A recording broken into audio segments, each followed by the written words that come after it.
All right, so today we're diving into something that honestly feels like it's ripped straight from the headlines of like a business thriller. Yeah, It's wild. yeah, no, it's a fascinating case, and you know it's unfolding as we speak. But what we have is a sworn legal document. It's an affidavit, and for those of you who maybe aren't familiar with that term, it's essentially a written statement that's made under oath, and it's used as evidence in legal proceedings. So this is some serious stuff. Oh yeah, this is the main witness testimony in what's shaping up to be a pretty significant case involving some very serious accusations. Oh yeah, this is corporate espionage we're talking Right. about, folks. So strap in because it's about to get real. It is. So for our listeners out there, Yeah. we're calling you the learners today. Your mission, if you choose to accept it, is to like really try to understand what's at the heart of all of these allegations. Yeah. And we're going to try to put together, a clear picture of how all of this played out. Absolutely. And what makes this case so fascinating is we're looking at a primary source. This affidavit, it's raw, it's direct, it's like having a front row seat to a corporate drama. So let's break this down, shall we? Where does this story begin? Okay, so our story starts with a guy named Keith O'Brien. He starts working at Rippling back in July 2023. Okay. His focus is global payroll and compliance, and he's based in their Dublin office. Okay, so far so good, right? A regular kind of corporate setup. Exactly. What could go wrong? Right, but then there's this little detail. Around August or September 2024, he decides to start his own little side hustle, just a little consulting venture called Global Payroll Geeks. Okay, so like a classic entrepreneur trying to, build something up while still working his 9 to 5. Exactly. Very familiar story, right? Yeah. But it's where these two worlds collide that things start to take a turn for the interest. It's like the initial contact in like a spy movie. Precisely. And here's where the plot thickens. O'Brien actually tells Alex Bouzes, who's the CEO of Deel, about his little side project. And Bouaziz, being, the connected guy that he is, connects O'Brien with Dan Westgarth, Deel's COO. Okay. And they start talking about, maybe Global Payroll Geeks can become like a service provider for Deel. So you have this seemingly, above board business connection being formed. Right. It all seems very legitimate at this point. Okay, so far so good. Yeah. But I feel like there's a but coming. Oh, there's a big but coming because just like in any good thriller, there's always a twist. And this one comes at the end of September 2024. Hit me with it. O'Brien's thinking about leaving Rippling. He wants to go all in on his consulting gig. Makes sense. Right. So he has this WhatsApp call with Alex Bouzes, and this is where things take a very sharp turn into like espionage territory. Okay, I am intrigued. Lay it on me. Bouzes proposes an idea. And I'm guessing this idea wasn't about, streamlining payroll processes or something. Not quite. He basically suggests that O'Brien stay at Rippling but become an informant for Deel. Wait, what? He wanted him to be a spy? Essentially, and he even offered him a monetary reward for inside information. Okay, that's crazy. I mean, it's like something out of a movie. Right. I mean, James Bond was specifically mentioned in the affidavit. No way. Yeah. So you can imagine what must have been going through O'Brien's mind at that point, right? Like the moral dilemma, the potential risks, the allure of the reward. Yeah, I mean, talk about a high-pressure situation. Absolutely. So what did he do? Well, according to the affidavit, he didn't take too long to decide. Only about 30 minutes later, he calls Bouzes back on WhatsApp and says, "I'm in." Wow, so he just dove right in. He did. And get this, that call then turns into a three-way conversation with Philippe Bouzes, who is Deel's CFO and also Alex's father. Whoa, so this wasn't just like a rogue CEO acting on his own. No, it seems like there was a level of, planning and maybe even authorization from higher-ups. Okay, so things are getting real shady real fast.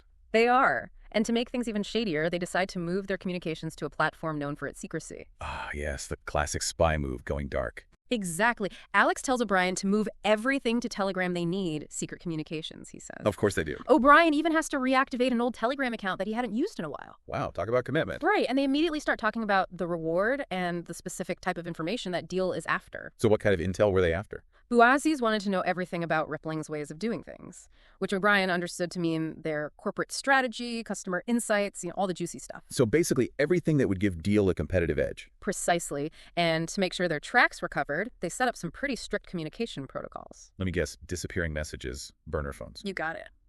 Wow, this is getting intense. It is. So O'Brien has to communicate with Alex in one private Telegram channel and then with Philippe in a separate channel just for payments. Why the separation? Well, it seems like they wanted to create some distance between Alex and the money trail, just in case. Ah, the classic attempt to cover their tracks. Yeah. Exactly. And get this, all Telegram chats were set to auto-delete after 24 hours. Whoa, that's like next level secrecy. It is. Alex even tells O'Brien to be careful and clean up, which O'Brien interprets as, destroy any evidence. Oh, wow. So they knew they were playing with fire. They definitely did. So let's talk about the payments. How did the money actually change hands? All right, so the first payment arrives in early November. It lands right in O'Brien's Revolut account. How much are we talking about here? A cool $6,000. Not bad for a month's work, I guess. But here's the thing. The payment came from an account linked to someone named AB. Right, and at the time, O'Brien has no idea who this is. But later on, he figures out that AB stands for Alba Basha, who just happens to be Dan Westgarth's wife.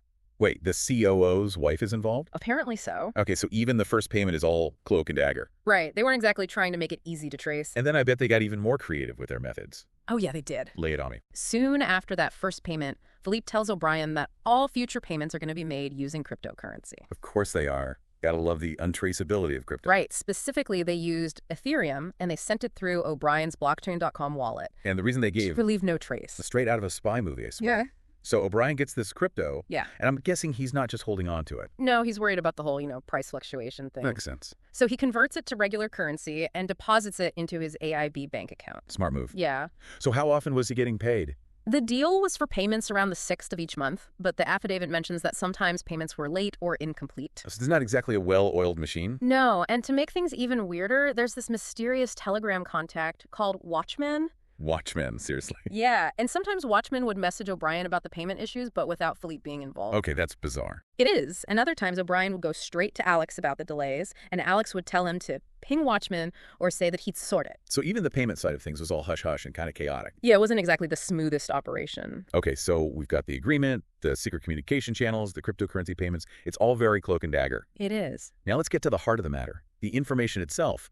What was Alex so desperate to get his hands on? Right, so the affidavit says that Alex and O'Brien were talking multiple times a day, every workday, sometimes even on weekends. Wow, it's a lot of communication. It is, and Alex was the only one getting this information. Okay.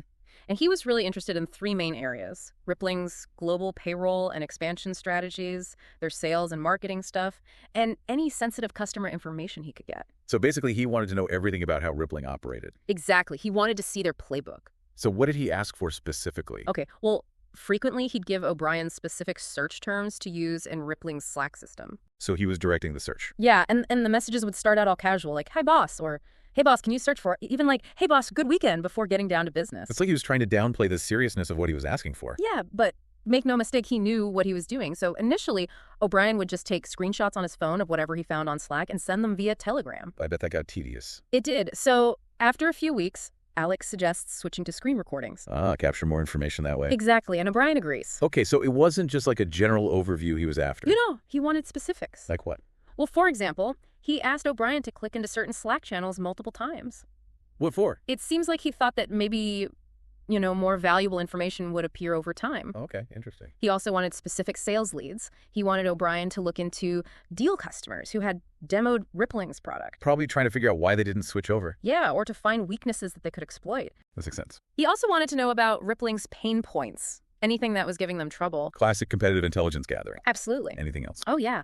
There was this very specific request about Rippling's French product. He wanted to know about its features, any problems users were having, and even information about a specific French customer who had switched from Deel to Rippling. Wow, he was really digging deep. Yeah. He also wanted to know how Rippling was reacting to Deel's acquisitions, and he'd give O'Brien lists of customer names to search for in Rippling systems. Probably looking for potential poaching targets. Yeah, most likely. Okay, so the affidavit actually mentions some of the specific search terms that were used. They're kind of interesting. Oh, yeah, like what? Things like Tom Brady, Yeah. sanctioned countries, even Tiny Bird. It's a weird mix. It is, and the fact that he's searching for things like Iran and sanctioned countries, it really makes you wonder what kind of information he was hoping to find and what he planned to do with it. Yeah, it definitely raises some red flags. Now, beyond all this, Alex also allegedly wanted information about, star employees at Rippling. Yes, he wanted their profiles, contact info, the whole 9 yards. And what was he going to do with that? Well, the affidavit suggests that he wanted to poach them, and apparently Deel did end up reaching out to many of O'Brien's colleagues. Wow, so it was all about gaining an advantage over Rippling by any means necessary. It seems that way. And it's interesting that they never offered O'Brien a job directly, right? Yeah, they clearly valued him more as a source on the inside. Makes sense. Yeah. Okay, so here we have this super serious situation, potentially illegal activity happening. But the way Alex was communicating with O'Brien, it sounds almost friendly. Right. It's really bizarre. Like, what was he saying? Well, the affidavit mentions phrases like, "This channel is beast," or "These are badass," when he was happy with the information. Really? Yeah. And then when he wasn't happy, he'd just say something like, "Headache." It's like he was trying to make it all seem like a game. Yeah, it's a really strange contrast. So then we fast forward to December 2024, and O'Brien decides he's done with Rippling. He wants out. Right. He's ready to move on. But Alex is not happy about this. No, not at all. He convinces O'Brien to stay for a few more months. And how did he do that? He promises O'Brien that his consulting company, Global Payroll Geeks, will become a preferred deal partner, and he'll get all sorts of benefits. So he dangles a carrot in front of him. Yeah, and he even tells O'Brien to get in touch with Dan Westgarth to work out the details. So now it's not just about the spying anymore, it's about business opportunities too. Exactly, and they even create a WhatsApp group in January 2025 called Keith Dan to discuss this supposed partnership. Okay, so it's like they're trying to blur the lines between legitimate business and espionage. Exactly. But then comes this incident with a very ominous-sounding name,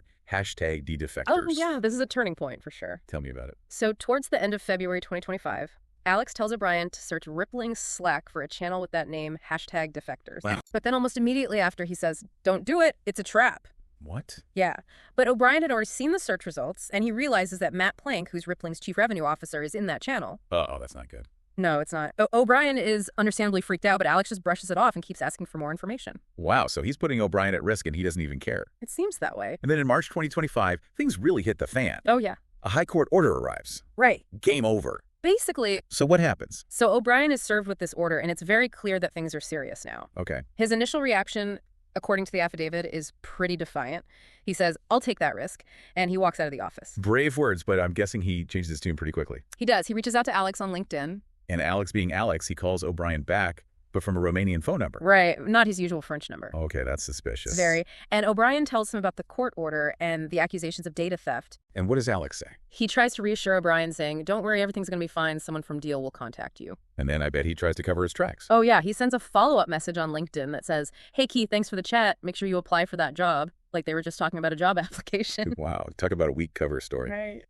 So then Samatani enters this mysterious David character. Yeah, within an hour, O'Brien gets a call from someone he only knows as David, and he later figures out that this is Andrea David Maley, Deel's global senior director of legal. How did he figure that out? He recognized his voice from a webinar. Wow, small world. Right, so David tells O'Brien to call him back on Telegram, but using a new number, like a burner phone. Of course they did. And O'Brien follows instructions, and this leads to him being connected with David, and then Deel's lawyer, Asif. So now Deel's legal team is fully involved. They are. And I'm guessing they're not just offering legal advice. No, they're not. What are they doing? Well, the affidavit says that Asif and O'Brien are in contact every day from March 15th to March 25th, 2025. And O'Brien is also getting these supportive calls from David. Okay. And during these conversations, Asif is reassuring O'Brien, saying, don't worry, the guys at the top have your back, and this is going all the way to the top of the mountain, which O'Brien takes to mean that Alex and Philippe will protect him. So they're promising him protection if he stays quiet. Yeah, they even offer to relocate him and his family to Dubai and cover his legal expenses. Wow, so they're pulling out all the stops. They are, but then things take a really dark turn. Uh-oh, what happens? Asif starts telling O'Brien that he needs to lie. About what? He wants O'Brien to claim that Rippling is involved in some shady stuff, like facilitating Russian payments. Wait, what? Yeah, he wants him to say that he's being harassed because he reported these supposed illegal activities to the Central Bank of Ireland, the High Court, even Deel's own Irish solicitors. So they're asking him to make up these serious accusations. Yeah, and O'Brien knows it's all a lie, but he's desperate, so he goes along with it. Wow, that's a huge risk. It is, and it gets worse. On March 15th, Asif tells O'Brien to destroy his old phone. Seriously? Yeah, break it and throw it in the canal, he says. Wow, that's like straight out of a mob movie. Right, and O'Brien is feeling completely alone at this point. He's already factory reset his phone. He's lost contact with Alex. He describes it as one of the worst days of his life. But he still sends Asif a copy of the court order that same day. He does. And then he destroys the phone. He does. On March 16th, he smashes it with an axe at his mother-in-law's house. Oh, wow, they really wanted to make sure that phone was gone. He even deletes his LinkedIn account around this time. So he's cutting himself off from everyone. Yeah. But the pressure to lie doesn't stop. No. On March 18th, O'Brien makes that false report to the Central Bank of Ireland about the Russian payments, just like Asif told him to. Wow, he's really in deep now. He is, and the very next day, he has to appear in the High Court. And I'm guessing he sticks to the story that Deel's lawyers cooked up. He does. He admits to destroying his phone, but he lies about when he did it. Okay. And he mentions his supposed belief about the Russian payments. After this hearing, he starts to get the feeling that Deel isn't going to protect him after all. Yeah, the support is starting to fade, and on March 20th, Alex leaves that WhatsApp group they created. The Keith Dan group. Yeah, he renames it to just V, and then leaves. And then what happens? 3 days later, Dan Westgarth leaves too, so now it's just O'Brien in this empty group chat. Wow, they really abandoned him. They did, and things get even more difficult when Asif tells O'Brien to expect an email from Deel's Irish solicitors, but it's going to an email address that O'Brien can't access. Seriously? Yeah, he has to get a colleague to help him get back into that account. Wow, that's a mess. It is, and around the same time, his Deel contacts on Telegram start hiding their identities so he can't even reach them. Oh, wow, so he's completely isolated. Hey, yeah. He even has this heated phone call with Asif, and Asif accidentally reveals his Telegram ID during the call. Wow, so things are falling apart. They are, and O'Brien's starting to realize that he's in way over his head. So what does he do? Well, on March 24th, he reaches out to an independent solicitor. He's thinking about complying with the high court order, Okay, but then he cancels the meeting. He says he's not feeling well. probably the stress getting to him. Yeah, he also talks to Rippling's solicitor, Karen Reynolds, but he avoids talking about his communications with Deel. So he's still caught in the middle. He is, but then something happens that changes everything. What's that? He gets a text from a friend that simply says, "The truth will set you free." Wow, that's powerful. It is. And then he has a conversation with a family member who tells him to just be honest if he's made mistakes. So it's those personal connections that finally break through. Yeah, on March 25th, he contacts and formally instructs solicitors at Fennicus Law. Okay, so he's finally ready to come clean. He even tells Asif that he's hired a solicitor, but he doesn't say who. And what does Asif say? He tells O'Brien to stick to the program and to look after myself and my family. It almost sounds like a threat. Yeah, it definitely could be interpreted that way. So on March 26th, O'Brien meets with his own solicitors, the independent solicitor, and Rippling's legal team. Yeah, he hands over all his devices. Wow, so he's going all in. He is. And get this, while this meeting is happening, Asita calls O'Brien's wife. What? Yeah, it's like a last-ditch effort to influence him. Wow, that's crazy. It is. So in the end, what made O'Brien decide to cooperate? He says that he realized he was hurting himself and his family by trying to protect Deel. He felt relieved after talking to his own lawyers, and he wanted to make things right, even though he was scared of Alex and Philippe. It's a classic story of someone who gets caught up in something they shouldn't have and then finds the courage to do the right thing. Absolutely. So learners, what we have here is a wild story of alleged corporate espionage, complete with secret communications, hidden payments, destroyed evidence, and even attempts to manipulate a witness. Yeah, and what's even more disturbing is that it allegedly involved high-level executives at a major tech company. So we've walked through the initial proposition, the methods they used, the information they were, after the pressure that was put on O'Brien and the cover-up attempts. It's a lot to take in. It is, and this whole situation really makes you think about the lengths that some companies will go to get ahead. Does this change your view of the tech industry? It certainly makes you question things. It does. And it also makes you wonder what other secrets are lurking out there. Absolutely. And with that, we'll leave you to ponder those questions. Until next time, learners. Stay curious.